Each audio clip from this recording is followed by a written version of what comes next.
Spoiler warning for Marvel Zombies.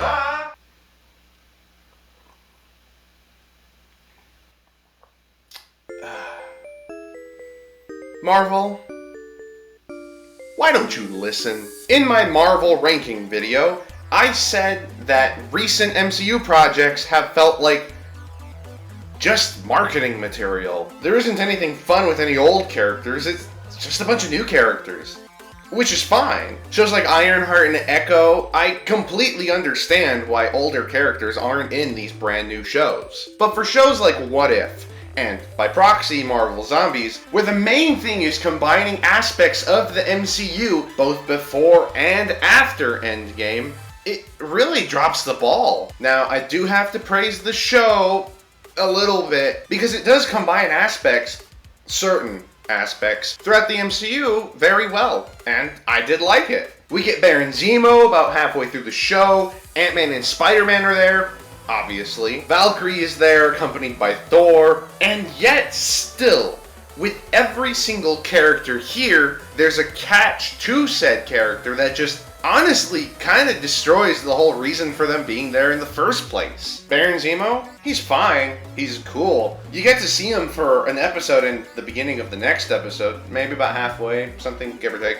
Beyond that, that's it. He's the mini-boss for one episode, appears in the next episode, only to die not too long after. It's kind of upsetting. Ant-Man and Spider-Man, they're here too, which I was really excited for. They were in the marketing of the show, and I was super excited to see where they would go with Ant-Man and Spider-Man. But then you look at how long they're actually in the show, and it's probably about 15 minutes. Why aren't they in more of the show? 15 minutes doesn't sound too bad. I mean, it's a TV show. But here's the thing.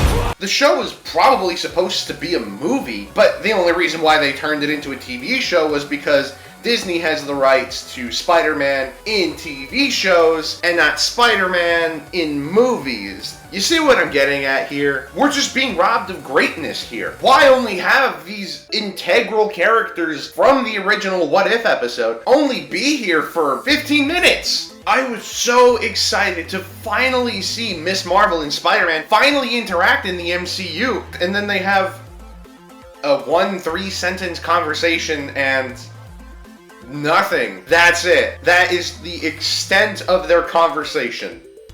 Why? If one of the big aspects for this show is combining multiple aspects of the MCU, as I said before, why aren't we combining some of the biggest teenage superheroes to ever come out? Spider-Man is definitely in the show, don't get me wrong, he's there, but he's not there for terribly long. He shows up for a monologue in episode 3, and then that's it. Peter and Kamala would just have such a palpable energy on screen, and why they didn't use them, I don't know. One of the biggest things in the original What If episode was that Peter Parker was losing hope. My mom, Dad, Uncle Ben, Mr. Stark, now happy. I've lost a lot. But my Aunt May says, used to say, that if we don't keep smiling when they can't, then we might as well just be gone too. If you've seen Marvel Zombies, one of the biggest things that Kamala goes through is having that hope. So you could have that dynamic of a Peter Parker that doesn't have much hope left, and a Kamala that does have that hope left. Besides that, I'm just so tired of seeing these new Marvel characters. They're virtually everywhere now. Scarlet Witch is in basically every other project, and is rumored to be in Doomsday, even though she'd supposedly died. Alexei is a fun character, don't get me wrong, I like me some Alexei, but within the span of less than a year, he's been in 3 Marvel projects. Marvel Zombies, Thunderbolts, and that What If Season 3 episode. I liked Alexei in that What If episode, it was one of the only redeeming qualities of Season 3, but at this point, I'm just so tired of seeing him. He always has the same character traits, and I get that's what a character is, especially if they don't change, but his personality is so big, it's so bombastic, that whenever someone else tries to talk and take the center stage, most of the time he's always overpowering them, and it really drowns out any sort of dramatic moments in the scenes. There's one scene in specific where, again, spoiler alert, Yelena dies, so Alexei, very obviously, begins to break down and actually start crying. He has an emotional moment, but you don't feel that because he has no other emotion in this show besides happy and sad at the very end of episode 2 and at the very beginning of episode 3. Admittedly, it is nice to see Shang-Chi and Awkwafina again. Same with Kamala and Blade. But, okay, never mind that thought. Let's just completely forget about the fact that this show is a spin-off of What If, a TV show that is supposed to, at least, shuffle around characters like they're a deck of cards. Well, then in that case, you should forget about Blade Knight, a character that comes from this pivotal point, a combination of the characters Moon Knight and Blade, admittedly in a very cool fashion, but still it does use this principle. So why does the rest of the show not use it? That's the one thing about Blade Knight. He's such a random idea just half-heartedly shoved into the project. Why does no one else get to combine powers? Why does no one else get to have this sort of connection with each other? Sure, Awkwafina does get, I think, 4 or 5 of the 10 rings. Why not do more of that? Just forget about it, okay? Let's look at the show as it is beyond that concept. How's that story that people talk about? This show is nothing but a big, fat, nothing burger. The show is very repetitive in nature. They go to a place, zombies attack, they escape. They go to a place, zombies attack, they escape. They go to a place, zombies attack, I'll give you 3 freaking guesses. And I can hear you in the comments already going, oh, that was the original What If episode 2.